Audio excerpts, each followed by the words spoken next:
120 గజాలలో ఒక ఫ్లోర్ ఇల్లు నిర్మించుకోవడానికి అయ్యే ఖర్చు. సిమెంట్ 400 బ్యాగులు కావాలి. ఒక బ్యాగ్ ప్రైస్ వచ్చేసి 330. 400 × 330 1,32,000. నెక్స్ట్ స్టీల్ 4 టన్నులు కావాలి. ప్రైస్ వచ్చేసి 66,000 ఒక టన్నుకి. 66,000 × 4 టన్నులు 2,24,000. నెక్స్ట్ ఇసుక 70 నుంచి 80 టన్నులు పడుతుంది. ఒక టన్ను వచ్చేసి 2,000. 2,000 × 80 టన్నులు 1,60,000. రోబోసాన్ 30 నుంచి 40 టన్నులు పడుతుంది. ఒక టన్ను వచ్చేసి 800. 800 × 40 32,000. నెక్స్ట్ కంకర 50 నుంచి 60 టన్నులు పడుతుంది. 800. 800 × 60 48,000. నెక్స్ట్ గ్రానైట్ 14 నుంచి 1,500 పీసులు అవుతాయి. ఒక పీస్ వచ్చేసి 20 రూపాయలు. 1,500 × 20 30,000. నెక్స్ట్ ఇటుక 13,400 నుంచి 14,000 ఇటుకలు పడతాయి. ఒకటి వచ్చేసి 10 రూపాయలు. 14,000 × 10 1,40,000. Next would doors and Windows price వచ్చేసి 1,15,960 రూపాయలు. నెక్స్ట్ ఫ్లోరింగ్ ప్రైస్ వచ్చేసి 98,120 రూపాయలు. నెక్స్ట్ ప్లంబర్ సామాన్లు ప్రైస్ వచ్చేసి 1,15,960 రూపాయలు. నెక్స్ట్ ఫాల్ సీలింగ్ ప్రైస్ వచ్చేసి 40,140 రూపాయలు.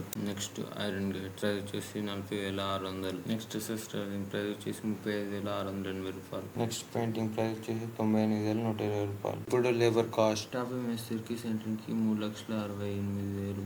నెక్స్ట్ గుంతలకి ఇంకా బేస్మెంట్ ఫ్లోరింగ్ కి ప్రైస్ వచ్చేసి 31,220 రూపాయలు. నెక్స్ట్ మిల్లర్ పని చేసిన వాళ్ళకి 46,600. నెక్స్ట్ కార్పెంటర్ వర్కర్స్ కి 26,760 రూపాయలు ఖర్చు అవుతుంది.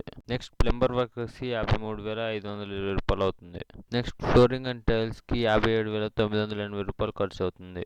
మొత్తం ఖర్చు వచ్చేసి 19,37,560 రూపాయలు ఖర్చు అవుతుంది.